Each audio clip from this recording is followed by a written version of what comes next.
Assalamualaikum warahmatullahi wabarakatuh. Bismillahirrahmanirrahim. Alhamdulillahi rabbil alamin. Wassalatu wassalam ala asyrafil anbiya'i wal mursalin nabiyina Muhammadin wa ala alihi wa sahbihi ajma'in. Rabbi syrah li sadri wa yassir li amri wahlul 'uqdatan min lisani yafqahu qawli, amma ba'du. Muslimin dan muslimat, sidang hadirin dan hadirat yang hadir secara online lah, yang dirahmati Allah Subhanahu wa taala sekalian. Alhamdulillah, syukur pada Allah Subhanahu wa taala. Selawat serta salam atas Nabi kita Muhammad sallallahu alaihi wasallam, juga atas ahli keluarga baginda, para sahabatnya dan para pengikutnya sehinggalah ke hari kiamat. Alhamdulillah.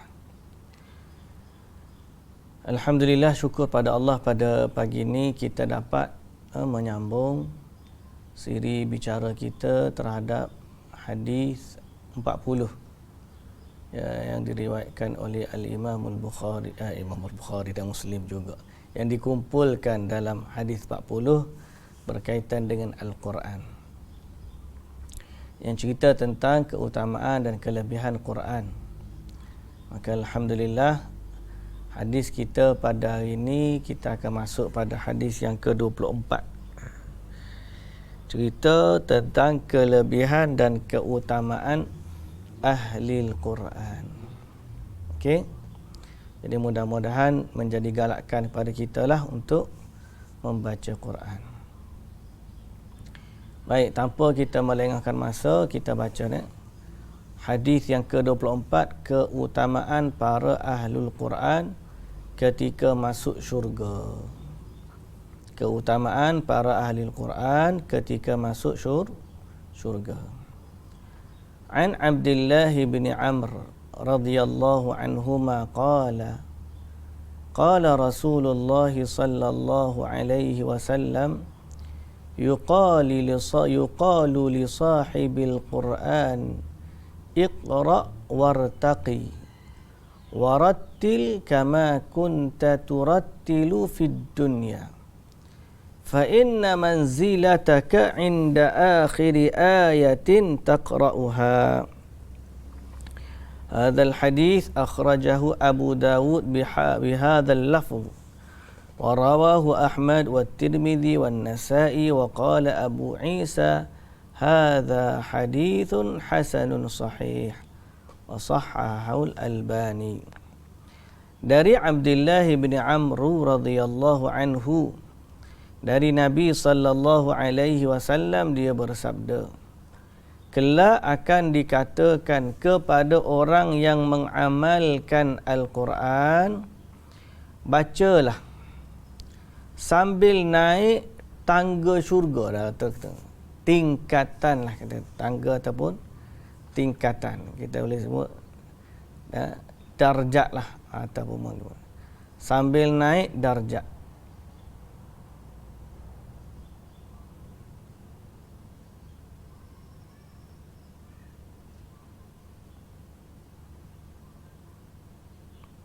Okey.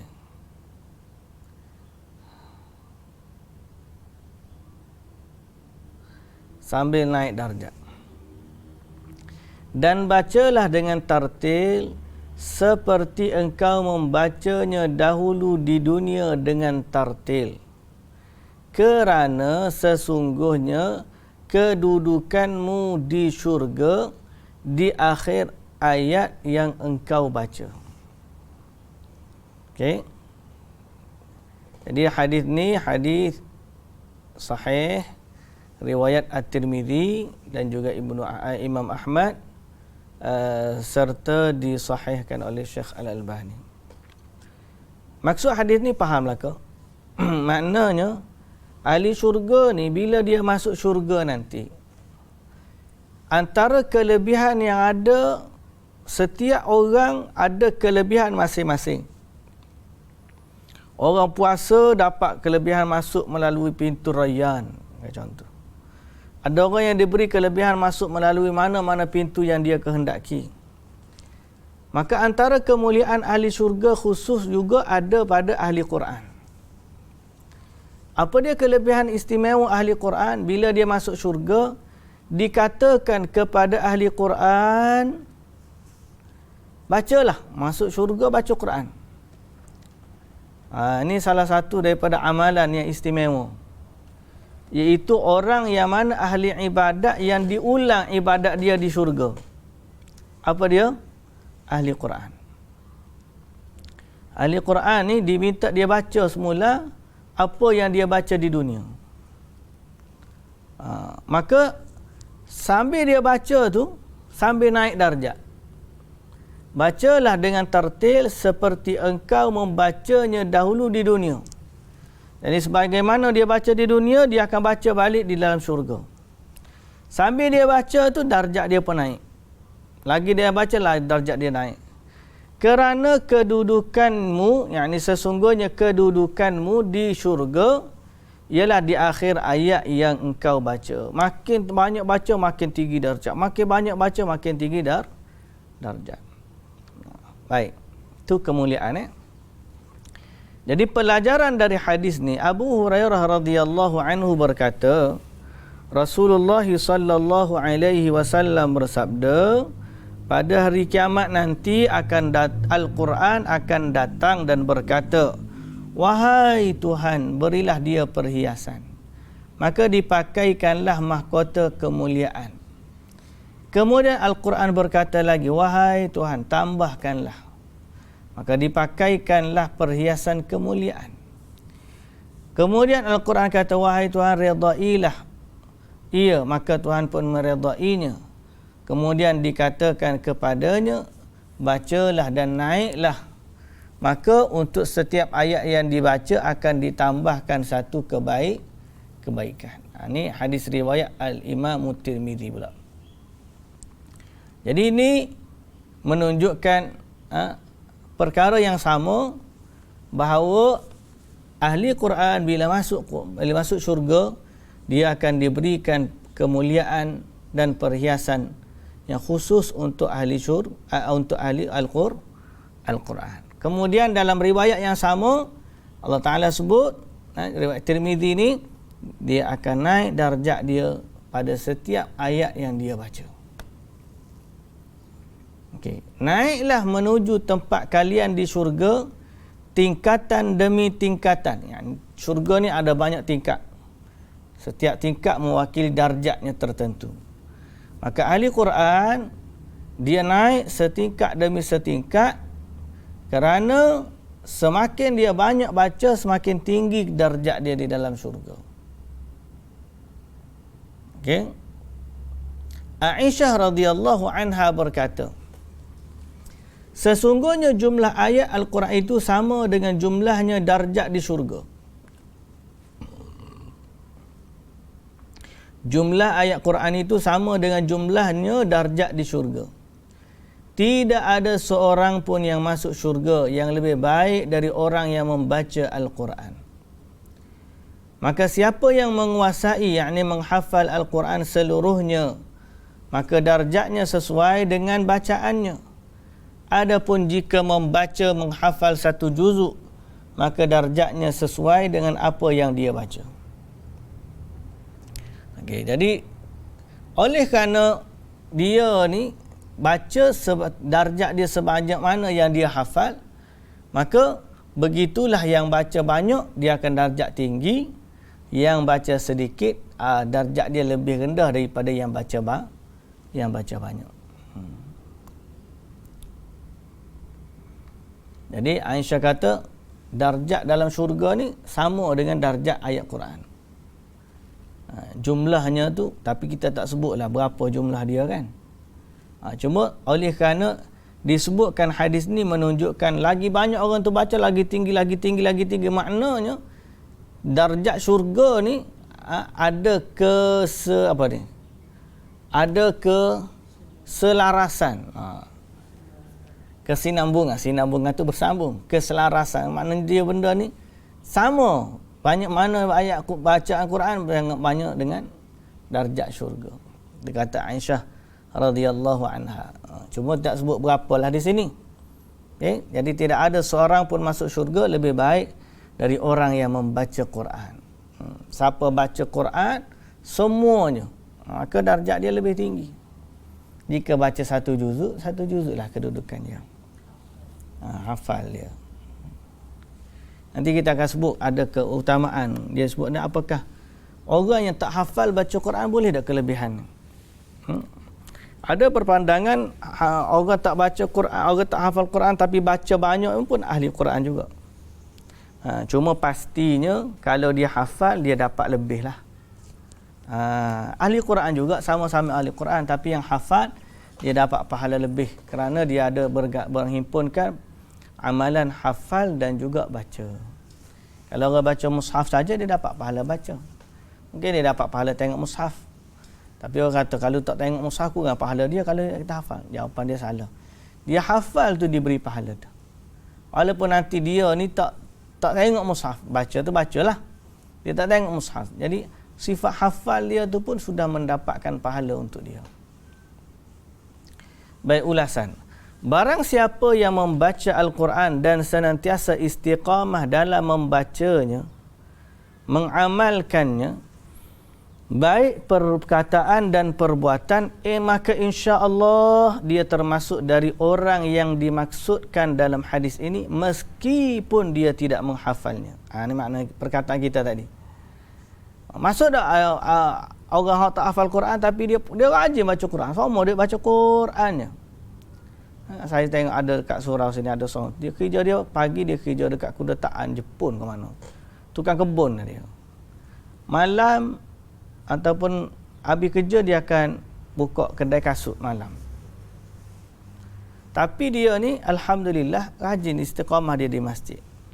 So setiap kali kalau kita pergi, kebanyakan waktulah bila dia ada tu kita tengok dia baca Quran dia. Kata hebat orang ni. Dia tak hafal Quran tapi dia rajin baca Quran. Saya hari tu satu hari juga duduk di ke kampung janda baik. Balik daripada janda baik tu kebetulan kereta mati.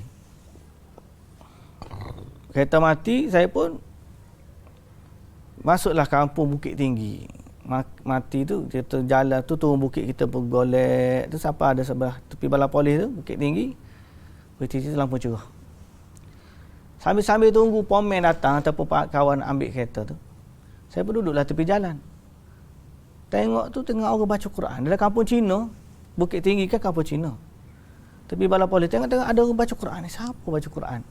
Saya dengar baca Quran. Tengok depan rumah dia, jual burger. Orang jual burger, jual kuih pagi-pagi. Malam dia tak buka dah. Tapi saya kata, betul kampung Cina ni ada baca Quran. Dia bila tanya kawan, dia kata betul Ustaz. Situ tu lah kampung tu ya satu-satunya rumah Melayu masih lagi dia. Tapi dia baca Quran. Saya kata masya-Allah orang ni hebat. Dia jual burger, dia jual kuih tapi malam dia baca Quran. Jarang kita nak jumpa ni. Malam tak tahu masa tu saya gitu tutup. Mungkin hari hak ke hari apa. Tapi tengok dekat depan rumah dia tu ada signboard dia kata memang situ jual kuih juga apa. Malam saya tak pasti dia jual burger ke tidak, tapi masa tu tak buka lah. Cuma saya tepi rumah dia tu duduk cari sambil-sambil tunggu ada orang baca Quran. Jadi orang macam ni masya-Allah. Soalan dia, apakah dia akan dapat darjat ni juga? Dikatakan kepadanya bacalah sebagaimana kamu baca di dunia. Jadi dia kata ada juga kelebihan ni termasuk dari orang yang membaca tak hafal. Tapi pastinya orang yang menghafal dan membaca lebih besar pahala. Kerana dia dapat dua pahala, pahala membaca dan menghafal. Dia kata meskipun dia tidak menghafalnya, tapi para penghafal Al-Quran lebih didahulukan dan diutamakan dari yang lainnya. Kerana mereka telah menggabungkan dua ibadah sekaligus, iaitu ibadah menghafal dan membaca. Okey? Habis dah. Jadi itu kedudukan hadis yang pertama tentang kedudukan darjat ahli Quran di dalam syurga. Makin dia baca makin tinggi darjat. Makin dia baca makin tinggi darjat. Sampailah dia habis baca, maka berhentilah di situ kedudukannya. Jadi tinggilah kedudukan ahli syurganya kalau kita tengok kedudukan ahli Quran di kalangan ahli syurga. Kata betul lah, sebab tu Quran ni mulia. Dan Allah Ta'ala kata khairukum man ta'allama, Nabi SAW sebut khairukum man ta'allama al-Qur'ana wa 'allama. Sebaik-baik kamu orang yang baca Quran dan mengajarkannya. Jadi sebab tu juga kita katakan Quran ni istimewa. Quran ni istimewa. Kita kena usaha untuk membacanya. Cuma cabaran dia lebihlah di akhir zaman ni. Kalau kita tengok orang dunia hak tak ada gadget di Afrika tu, dia baca Quran je. Quran je dia baca. Kita ni macam-macam nak baca, Facebook lah, WhatsApp lah. Tu tak main Insta lagi, TikTok lagi, kalau tidak kat galik dia main gitu. Tak. Baik, hadis yang ke-25. Cepat hari ni kita baca ni. Cepat hari ni. Mula jadi habis pun cepat lah nanti. Kita tengok jap.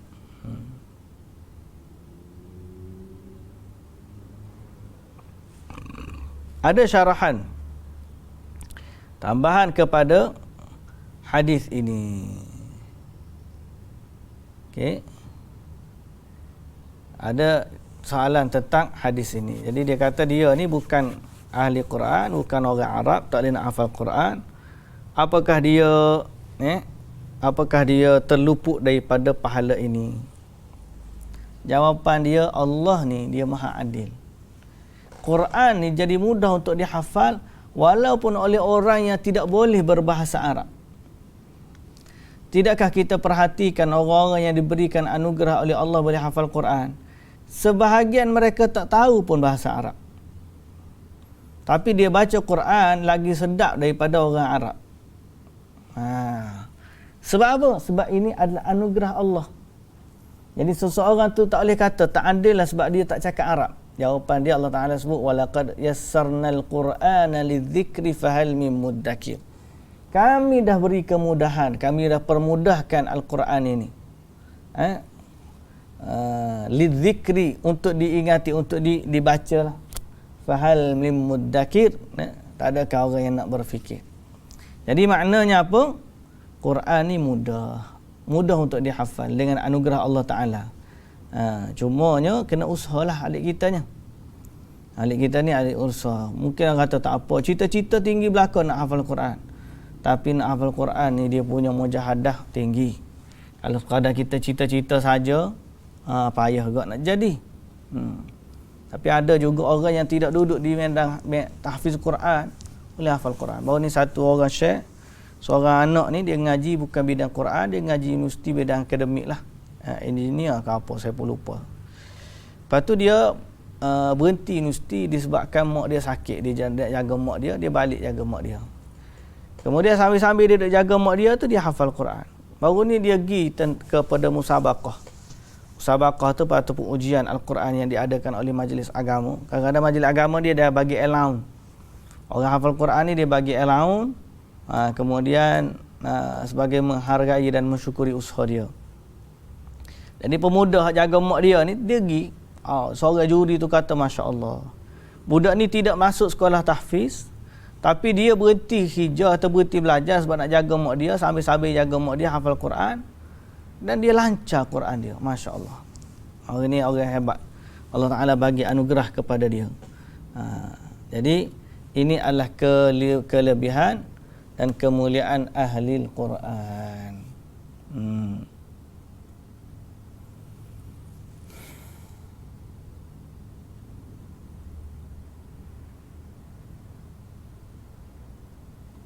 Dia kata, al-haditsus sabiq fi fadli sahibil Quran la ya'ni anna man lam yahfazil Quran sayakunu fi aqalli darajatil jannah manzilatan bal al-hadith yadullu ala fadlin khas li'amalin khas min al-a'mal ولا يدل على أن الدرجات العالية لا ينالها إلا من حفظ القرآن.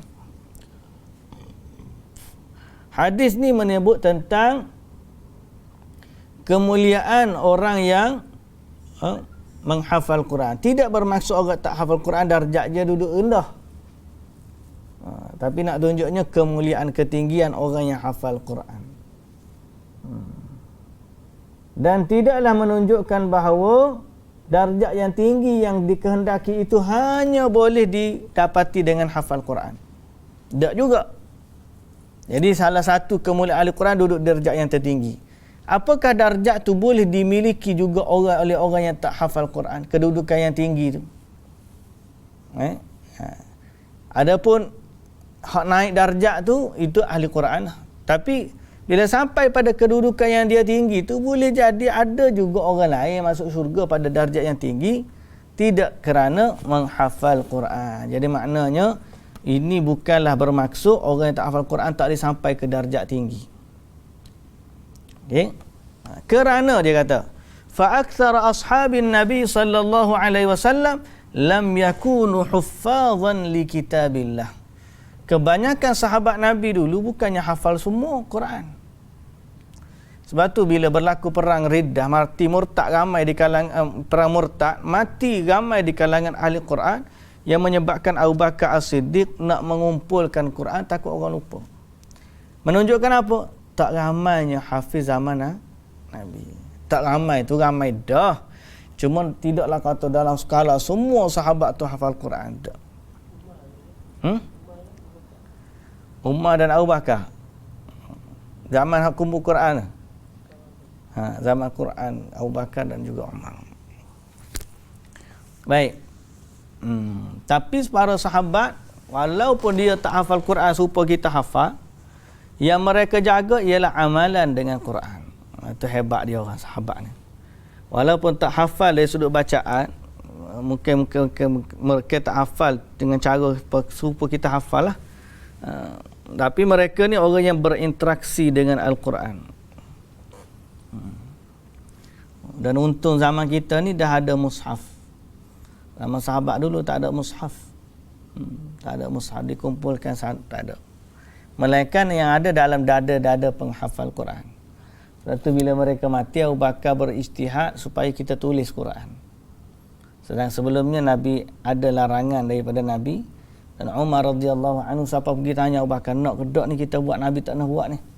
Akhir sekali kerana maslahat yang ada pada masa tu, mati para penghafal Quran banyak mati, jadi dia pun ambil inisiatif untuk mengumpulkan Al-Quran.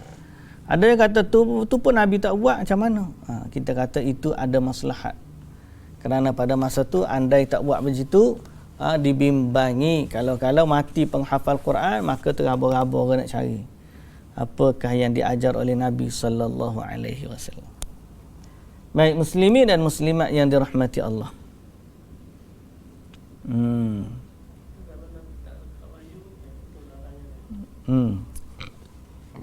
Larangan menulis hadis zaman Nabi kerana takut bimbang dengan campur dengan Quran.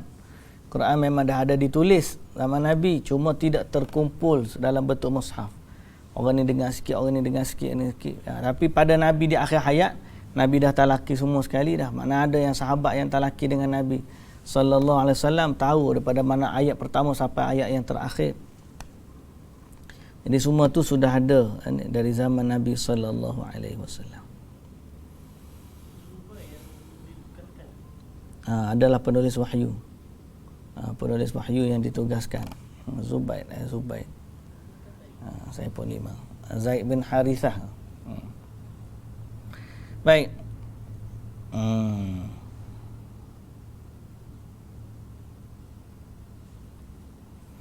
Cukuplah tu hadis yang pertama kita baca hari ini. Hadis yang ke-25, keutamaan penghafal Al-Quran dan pahala besar baginya. An Abi Hurairah radhiyallahu anhu qala kuntu jalisan 'inda an-nabiy sallallahu alaihi wasallam fasami'tuhu yaqul wa innal Qur'ana ya'ti sahibahu يوم القيامة حين ينشق عنه قبره كالرجل الشاحب فيقول له هل تعرفني فيقول لا أعرفك فيقول أنا صاحبك القرآن الذي أظمأتك بالهواجر وأسهرت ليلك wa inna kulla tajirin min wara'i tijaratih wa innaka al-yawma min wara'i kulli tijaratin fayu'tal mulku biyaminih wal khulda bishimalih wa yudha'u ala ra'sihi tajul waqar wa yuksa walidahu hullataini lam yuqawwam lahuma ahlud dunya fayaqulani bima kusina hadha fayuqalu lahuma bi akhdhi waladikum al-Qur'an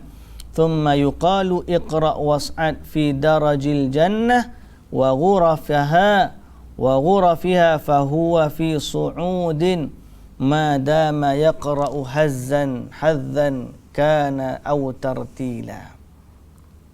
Panjang hadis ni. Okey, hadis ni tu riwayat Imam Ahmad. Hadis ini juga diriwayatkan dari Ibnu Majah, Ibnu Abi Syaibah dan disahihkan oleh Haythami. Ibnu Katsir dalam tafsirnya, Suyuti dan Al-Albani, Syekh Al-Albani dalam silsilah as-sahihah. Jadi hadis ni sahih lah lebih kurangnya. Ini tak? Jadi menunjukkan apa? Manusia dalam keadaan pucat. Ini cerita panjang juga. Dia kata Nabi SAW bersabda, sesungguhnya Al-Quran akan menemui pemiliknya pada hari kiamat saat kuburnya terbelah dalam keadaan pucat. Ini highlight dia, dalam keadaan pucat. Quran pun tanya, apakah kau mengenaliku? Pemilik Quran tu jawab, aku tak kenal. Kamu siapa?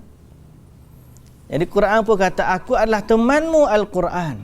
Rupanya Quran ni datang pada pemiliknya pada hari kiamat. Quran kata akulah Quranmu. Akulah teman baikmu. Al-Quran yang membuatmu haus di tengah hari yang terik dan membuatmu berdagang di malam hari.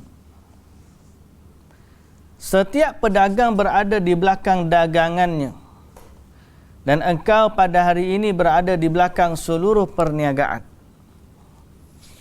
Kemudian dia diberi kerajaan di tangan kanannya dan keabadian di tangan kirinya.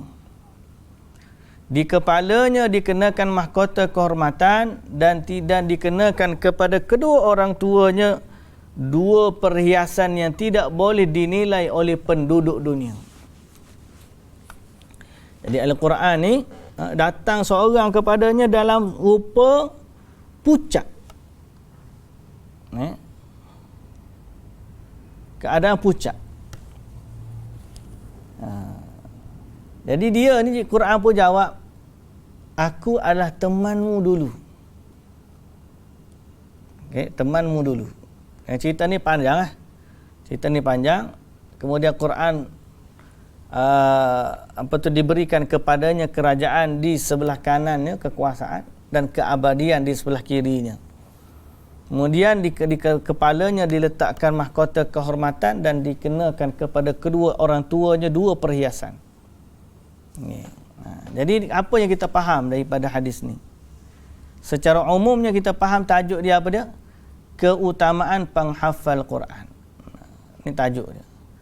Keutamaan orang yang baca Quran, penghafal Quran. Okey, pertama, kenapa ada lafaz orang yang dalam keadaan pucat? Pucat. Orang dia Quran datang dalam bentuk seorang lelaki yang pucat wajah dia. Saat kubur terbelah tu maknanya dibongkarkan, kubur nak bangkit di padang mahsyar. Jadi bila bangkit tu dia maka datang seorang lelaki, yakni dalam Quran yang sebenarnya dalam rupa seorang lelaki yang bermuka pucat. Dan dia tanya, "Mu kenal tak aku ni siapa?" Quran tu tanya. Pemilik Quran tu jawab, "Aku tak tahu, tak kenal." Memang tak kenal lah, tak aja tengok. Jadi Quran pun perkenalkan dirinya, aku adalah temanmu Al-Quran. Okey. Yang membuatmu haus di tengah hari dan berdagang di malam hari. Bergadang. Berdagang lain, bergadang. Bergadang ni berjaga. Kedah bahasa gadang. Tak ada bergadang, yang ni berjaga. Nak tulis sikit.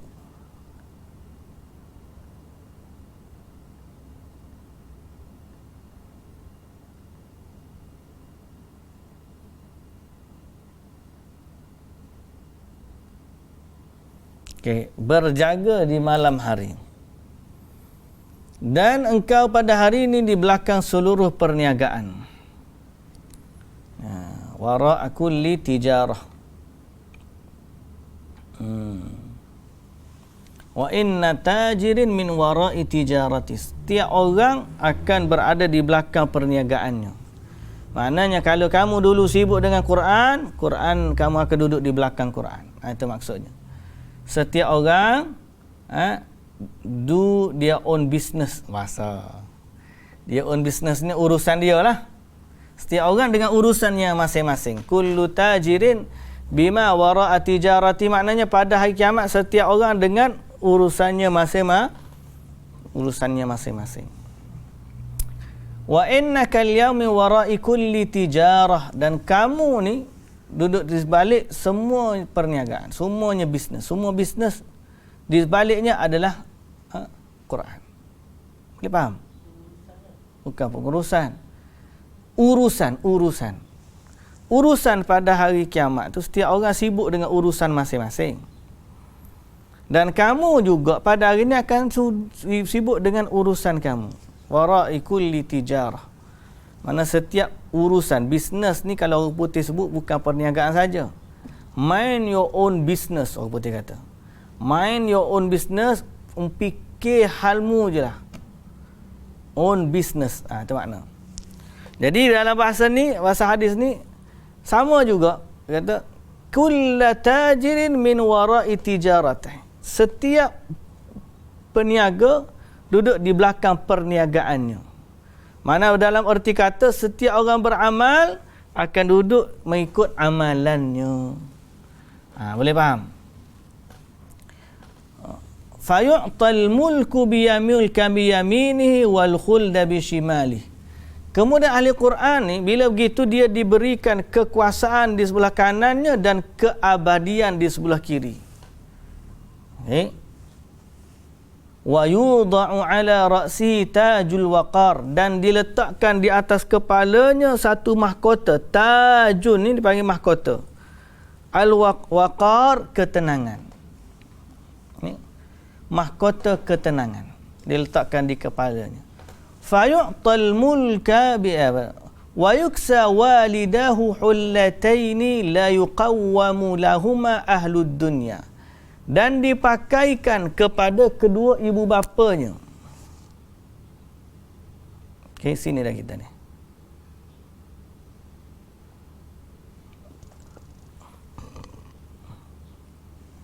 Dan dikenakan kepada kedua orang tuanya, ibu bapanya dipakaikan dua perhiasan yang tidak boleh dinilai oleh penduduk dunia. Mahanya Al-Quran ni. Mak ayah dia dipakaikan perhiasan. Lalu keduanya berkata, apa yang engkau kenakan untuk kami ini? Maknanya macam mana aku boleh dapat pakaian ni? Mak ayah dia tanya. Macam mana dia boleh dapat pakaian ni? Makna pakaian kemuliaan dalam syurga ni macam mana dia dapat? Lalu dikatakan kepada keduanya, kerana kalian telah memerintahkan anak kalian untuk mempelajari atau menghafal atau mengamalkan Al-Quran. Jadi maknanya ibu bapa dipakaikan dengan pakaian itu sebab ada anak dia yang hafal Quran. Kemudian dikatakan kepadanya, bacalah dan naiklah ke tingkat syurga dan kamar-kamarnya. Macam hadis sebelum ni lah. Ia senantiasa naik darjatnya di syurga selama dia membaca dengan cepat ataupun dengan tertil. Okey. Nampak dah hadis ni? Pertama, keutamaan dia. Yang kedua, keutamaan ibu bapa dia. Dan keutamaan pakaian yang dia dapat dalam syurga atau mahkota dia. dan kemudian kemuliaan dia juga, kedua ibu bapanya diberikan pakaian kemuliaan. Jadi kita bahas satu-satu. Perkataan manusia dalam keadaan pucat. Mana dalam hadis ni ada perkataan manusia dalam keadaan pucat. Bila ni? Bila dia bangkit mula-mula tu dia jumpa dengan seorang yang dia tak kenal berwajah pucat. Sehingga dia kata, mu ni siapa kan? Jadi, kenapa disebut Quran tu datang dengan wajah pucat? Pucat ni bukan orang lelaki tu, orang lelaki dalam kubur tu, dia bongkar kubur dia, tengok-tengok ada orang datang dalam keadaan pucat jumpa dia. Sehingga dia kata, mu kenal tak aku siapa? Dia kata, tak kenal. Akulah Quran. Lebih kurang gitulah. Okay? Jadi, jika nanti di hari akhirat, Allah Azza wa Jalla menjadikan pahala yang berkaitan dengan Quran sebagai sesuatu yang berdiri sendiri. Dia akan datang pada hari kiamat sebagai syafaat bagi para pembacanya di sisi Allah Ta'ala, sebagai pembantu dan penolong mereka. Para ulama menyatakan yang dimaksudkan seperti orang pucat ialah perubahan fiziknya yang disebabkan berbagai hal kerana sakit atau perjalanan yang panjang, sehingga mengingatkan keadaannya ketika di dunia dalam perjuangan menghafal Quran sampai dia mendapat tujuan yang utama dan darjat yang mulia. Jadi perkataan pucat di sini merujuk kepada Quran yang datang. Kenapa perlu? Kerana sebenarnya Quran nak tunjuk kepada dia, dulu kamu waktu baca Quran, beginilah keadaan kamu. Macam mana? Malamnya tak tidur, mengantuk dia sebab baca Quran. Siangnya juga duk sibuk baca Quran. Sehingga akhirnya tubuhnya jadi lemah, lesu, letih. Kita ni tak tidur juga, tapi bukan sebab banyak Quran. Tak tidur macam-macam lah. Tengok bola pun ada, duk main game pun ada, duk tengok Facebook pun ada, macam-macam. Yang tu pucat lain. Ini pucat sebab ngaji Quran. Terlalu banyak ngaji Quran, siapa dia pucat? Bukan orang tu pucat. Quran tu datang dalam rupa seorang yang pucat. Quran tu datang dengan rupa seorang yang pucat. Kenapa? Sebab Tuhan dia dulu, Quran nak bagi gambaran, beginilah keadaan kamu dulu waktu baca Quran. Sebab orang ngapa Quran ni memang letih, bukan mudah. Nak ngapa Quran, ngapa tu satu hal, nak jaga dia tu lagilah susah. Jadi Quran datang dengan keadaan pucat tu nak memberi keingatan kepada mereka dan nak memberi kemuliaan kepada mereka. Kerana mereka telah mengorbankan kesenangan diri, kerehatan diri. Dia korbankan kerana dia nak baca Quran. Baik.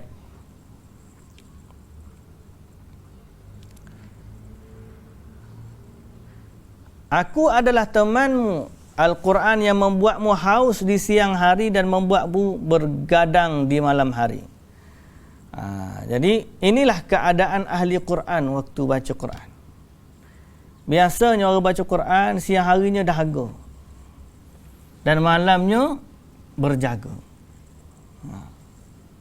Tak kira lah kita ni, kalau boleh bagilah masa malam kita tu untuk Al-Quran. Kalau tak boleh di akhir malam, di awal malam. Kan qiyamul lail kita ni boleh buat di awal malam. Mana lepas isyak kita dah boleh dah. Kalau nak hidupkan bacaan Quran lepas isyak boleh dah. Kalau siang hari takut siang nanti akhir malam lagi baik. Cuma takut bimbang akhir malam tu dah mengantuk dah, letih tu. Tak terbaca je jadi. Antara maghrib dan isyak pun boleh.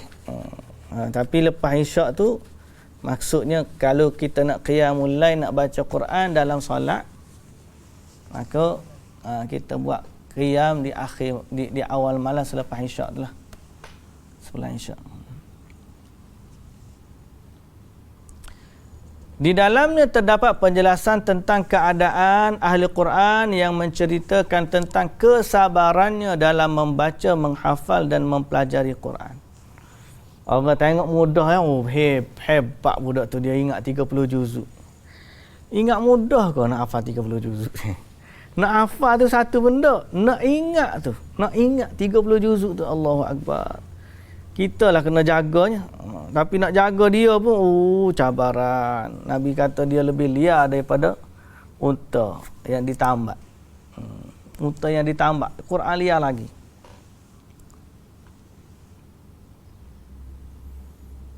Okey. Jadi kemudian dalam hadis ni juga terdapat ringkasan pahala yang diberikan kepada para ahli Quran. Pertama, dia diberikan rumah dan singgasana di syurga. Al-Mulk tadi.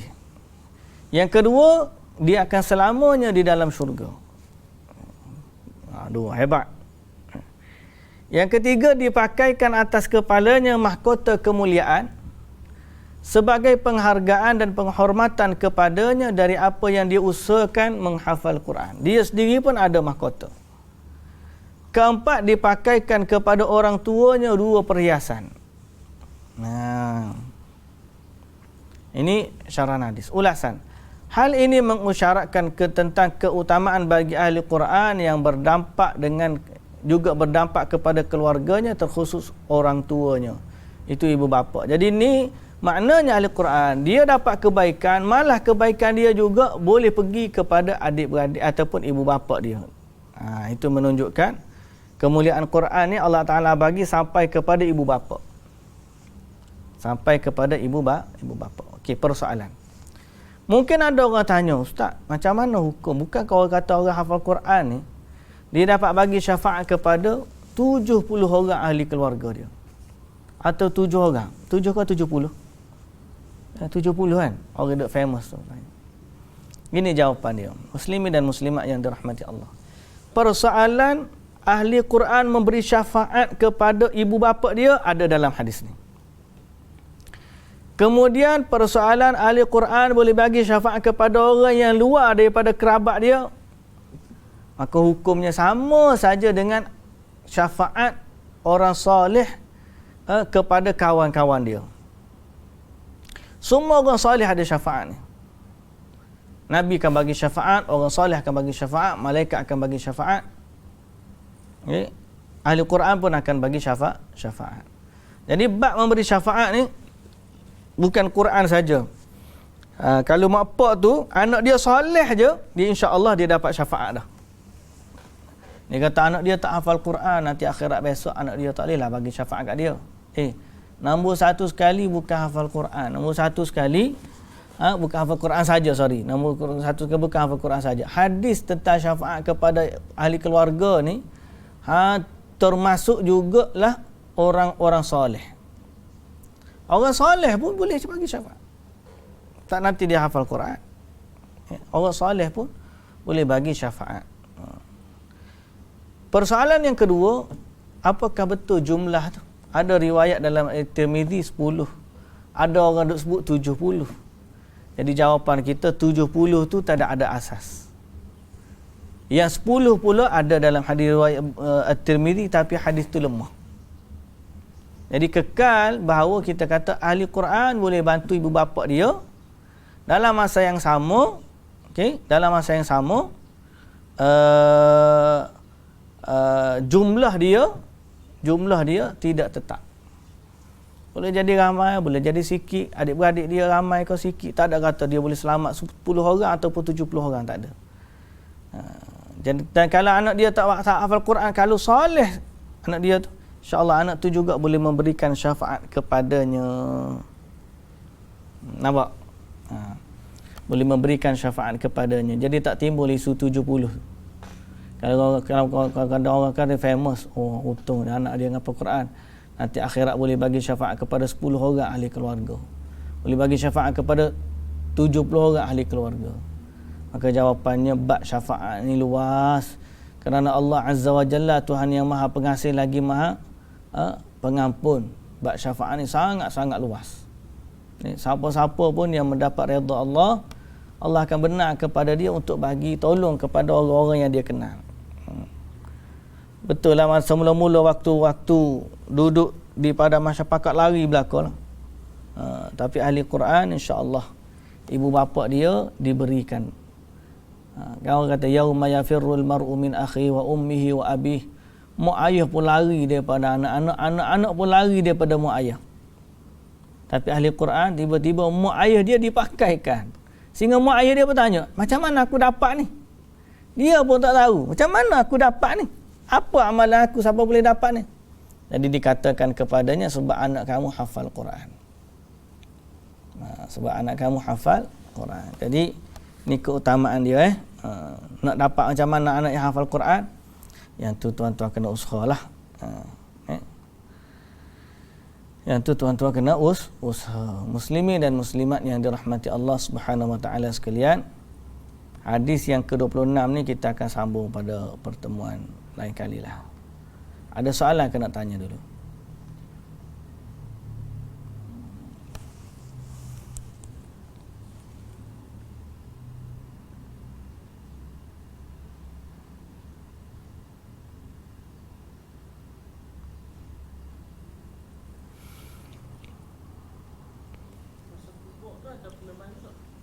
Ada.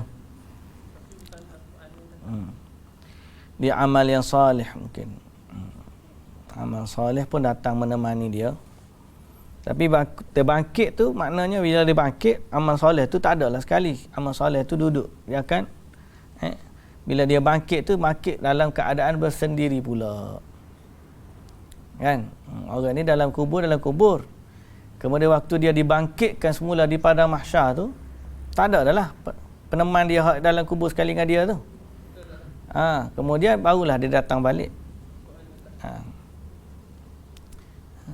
Sebab kita orang panggil walaqad ji'tumuna furada kama khalaqnakum awwala marrah. Kita akan bangkit hari akhirat bersendirian. Semua orang bangkit hari akhirat bersendirian. Jadi kalau ada pun keadaan dia di dalam kubur, maka terputuslah nikmat hak dalam kubur tu.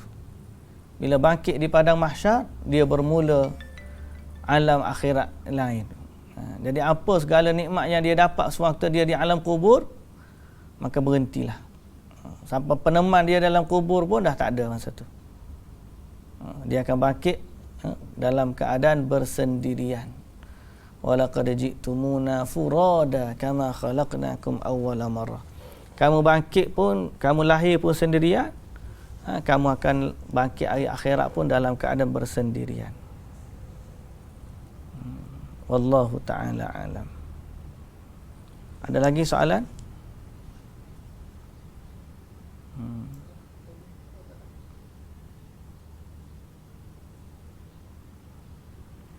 Cumanya disebut di sini, okey, hendaklah oleh kerana besarnya kemuliaan Quran, maka orang yang baca Quran hendaklah membacanya dengan memuliakan Quran. Sebagai kita bentuk, kalau kita tahu Quran ni akan memuliakan kita, kita pun muliakan Quran. Sebagai contoh, ambil wudu, baca tidak terlalu laju, tadabbur. Kemudian jangan lalai hati waktu membaca. Kemudian jangan berhenti baca Quran disebabkan kerana manusia. Orang tanya sikit kita mula nak berhentilah. Sebaliknya kita bagi isyarat kat dia dulu, tunggu aku habis baca. Kalau kita baca dulu sampai habis ayat tu, pak berhenti wakaf, ayat tu habis. Okey, kita berhenti kejap, kita tanya tadi nak tanya ke apa. Barulah kita ada adab dengan Quran. Ni tengah-tengah baca orang tanya, kita berhenti lalu. Berhenti. Ini kita tunjuk ada isyarat, tunggu baca. Nak kita perhabis lah bacaan. Okey. Jadi itu antara adab dengan kita baca Quran. Jangan kita potong bacaan kerana orang. Kalau orang datang tegur kita, kita pun teruskan bacaan kita bagi isyarat tunggu. Okey, termasuklah juga adab baca Quran ialah dengan ikhlaskan niat, bersugi, berwudu, hadap kiblat. Okey. Sambil baring pun boleh, tak ada masalah. Cuma kita kata adab dengan Quran ni biar kita baca tu sungguhlah. Kalau sambil baring waktu tentu kita nak tidur, apa? baca ayat kursi amanah rasul ke nak sambil-sambil nak baring tu. Biar habis dululah, jangan leno tak ada nak habis. Okey. Ya. Kadang ramai yang hafal Al-Quran tapi tak faham. Tak beramal pun.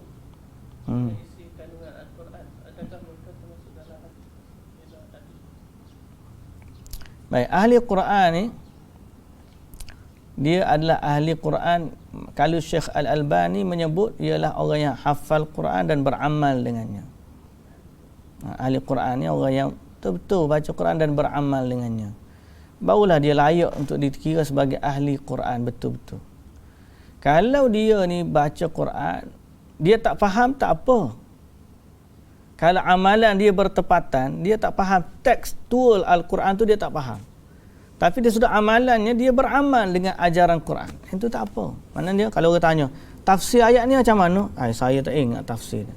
Tapi dia ni bak semayang jaga, bak akhlak jaga, bak gapo. Dia beramal dengan Quran dan dia tahu itulah maksud umumnya Quran.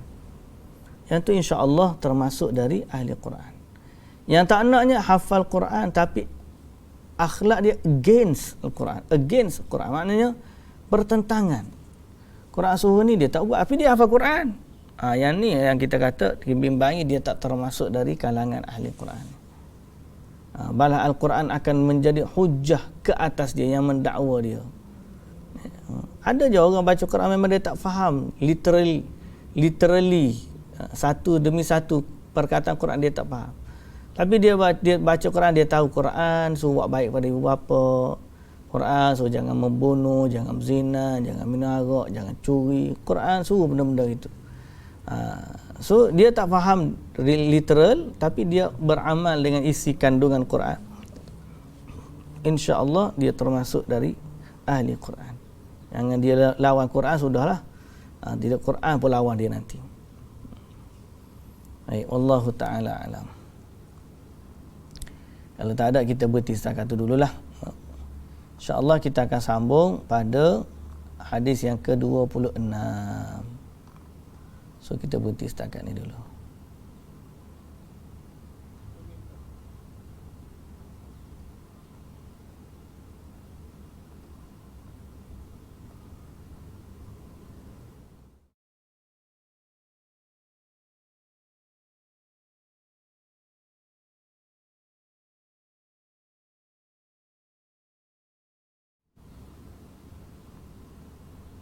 Siri.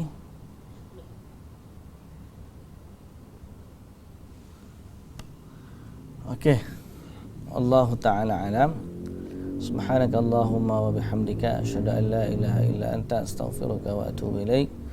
Qul qawli hadza wa astaghfirullahal azim li wa lakum. Wassalamu alaikum warahmatullahi wabarakatuh.